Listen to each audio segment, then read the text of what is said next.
해결사가 되려 하는 한동훈 대표. 하지만 대통령과의 이견, 그 벽은 상당히 커 보입니다. 한동훈 대표가 의료 공백을 해결하기 위해 의료계를 내가 설득할 테니 정부의 의대 증원, 방침, 정책 내후년도에는 좀 유예해달라라고 요청을 했는데 대통령실이 거절했습니다. 일단 한 대표 이야기부터 좀 들어보겠습니다.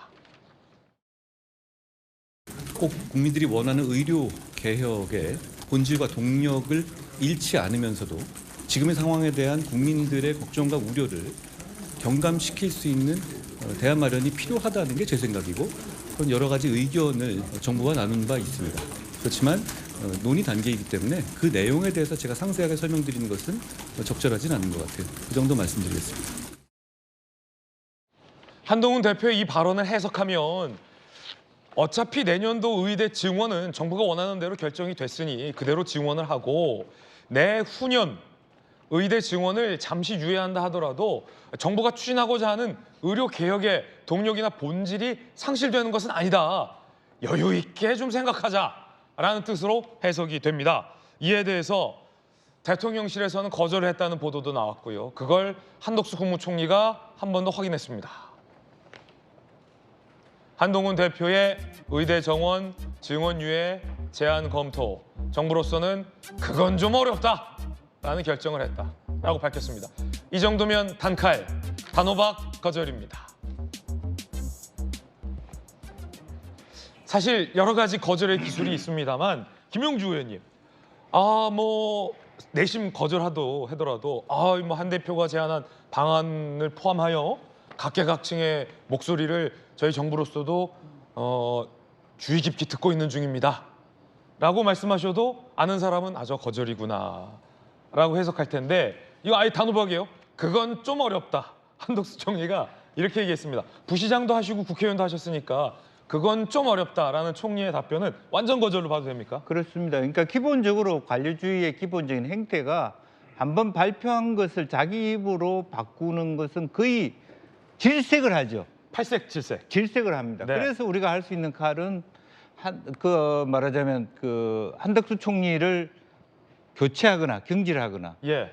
그래서 지금 현재 하려고 하는 게 박민수 보건복지부 차관을 교체하려고 하는 거 아니겠습니까? 그러니까 기본적인 입장을 강경하게 했던 분들의 말하자면 복지부 장관이나 차관을 교체함으로써 정부의 정책을 바꿀 때는 그렇게 할 수밖에 없는 거고. 근데 한 총리 저게 뜻이기보다는 아무래도 이 대통령의 의중이 강하다. 네. 한 대표의 제안은 받아들일 수 없다라는 대통령의 의중이 강하다. 이렇게 해석해야겠죠? 지금 대통령실이 잘 판단하셔야 됩니다. 사실은 한동훈 대표가 대통령의 입장을 구해주기 위해 나섰다, 저는 그렇게 이해하거든요. 그래요? 예.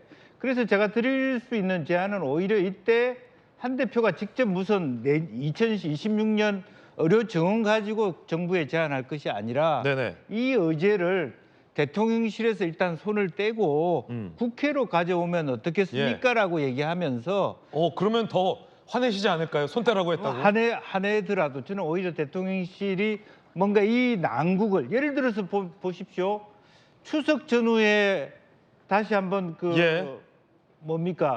감염병이 확산됐을 때, 코로나가 확산됐을 때 김종인 비대위원장 같은 많은 국민들이 생겼을 때 이 정부가 어떤 입장에 처하겠습니까? 네. 사실은 굉장히 어려움에 처할 겁니다. 저는 그런 시그널을 대통령실이 잘 감안하셔서 2013년에 철도 파업했을 때 국회 교통위에서 국토위에서 사실은 그 철도 산업 발전 소위를 만들어서 그해 12월 달에 극적인 타결을 본 적이 있거든요. 예. 지금 또 이재명 대표가 병상에서 있지만 의료 문제를 논의했을 만큼 오히려 이건 의료 지원 문제 포함해서 국회 보건복지위와 교육위가 같이 힘을 합쳐서 TF를 짜서 지금 박단 전공의 협의 회장을 비롯해서 의료계를 설득해서 올 안에 이 문제를 해결하도록, 어차피 2025년 문제는 결과적으로 끝났으니까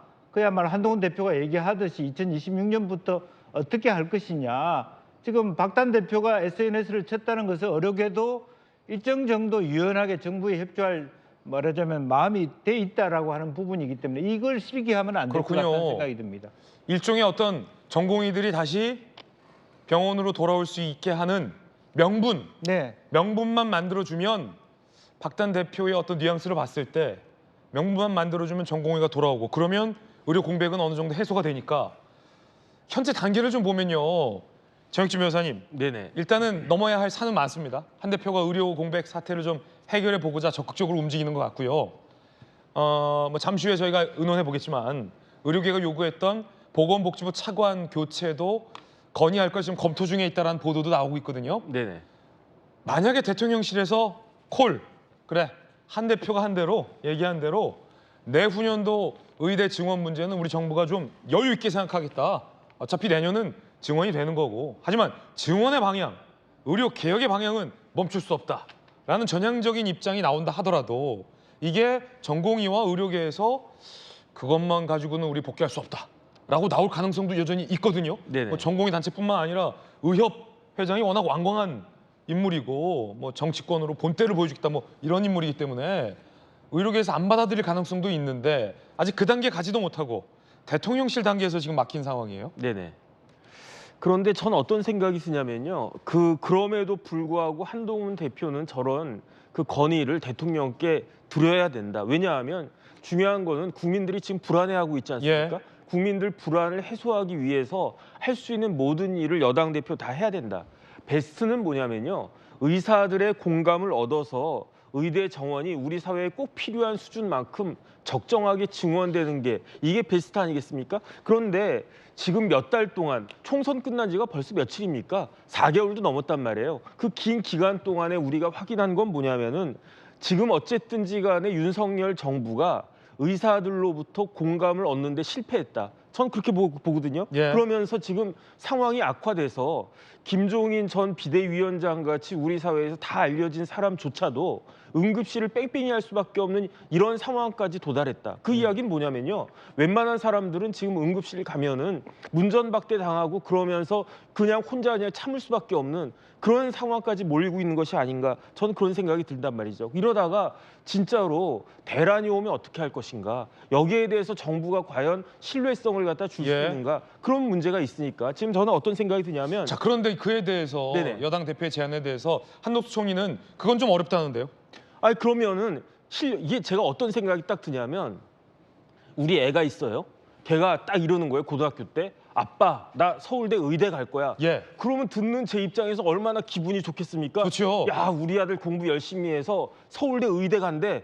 진짜 갈 수 있을 거야. 그런데 현역 때 떨어졌어요. 네. 재수했는데 또 떨어졌어요. 3수, 4수, 5수 했는데 지금 또 떨어지고 있단 말이에요. 그러면 애비된 입장에선 어떻습니까? 야, 이놈아 네가 무슨 서울대 의대냐. 아무 데나 일단 가라. 그러고 있는데 예. 아빠 나 그냥 끝까지 서울대 의대 갈 거야. 그러면서 막 10수, 20수 한다고 그러면 그럼 보는 아버지가 우리 아들 서울대 갈 거야 이렇게 생각을 할 수가 있겠습니까? 예. 일단 아무 데나 가고 그다음에 중요한 거는 불이 이제 막 번지고 있는데 일단 이거부터 끄고 난 다음에 그런 다음에 조금 더 생각해야지 지금 불이 계속 오고 있는데 그래도 난 계속 관리할 수 있어 이렇게 이야기하면 그러면 이러한 정권에 대해서 정부에 대해서 국민들이 민심이 떠나가지 않겠습니까? 이런 것들을 지금 여당 대표 입장에서는 볼 수밖에 없는 그런 상황이 아닌가 저는 그런 생각이 듭니다. 예.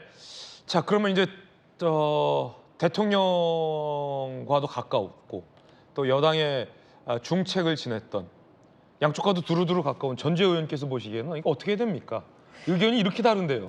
일단 한덕수 총리 입장에서는 한번 생각해 보겠습니다. 이렇게 단박에 받아들이기는 어렵습니다. 그렇군요. 왜냐하면 의료계의 저항이나 반발을 뭐 정부로서도 충분히 예상을 했던 것이고 지금 언론 보도에 따르면 한 1년 정도의 이러한 뭐 좀 진통 뭐 이런 것을 예상하고 있었다 이제 이런 보도도 나오고 있거든요. 그래서 이제 이런 면에서 이것이 지금 내년도 이제 의대 증원은 이미 확정이 됐습니다만 2026년에 어떻게 할지에 대해서도 결국은 이제 같은 방향 가지고 있다고 생각을 해요. 당도. 네. 그리고 무엇보다도 국민들께서 의대 정원을 늘려라. 늘리는 것은 뭐 이것은 전폭적인 지지를 하고 있지 않습니까? 예. 예, 그렇기 때문에 그런 면에서 저는 뭐 방향은 이제 같을 수밖에 없는데 근데 문제는 그래서 이제 저는 한덕수 총리의 입장이 저는 충분히 또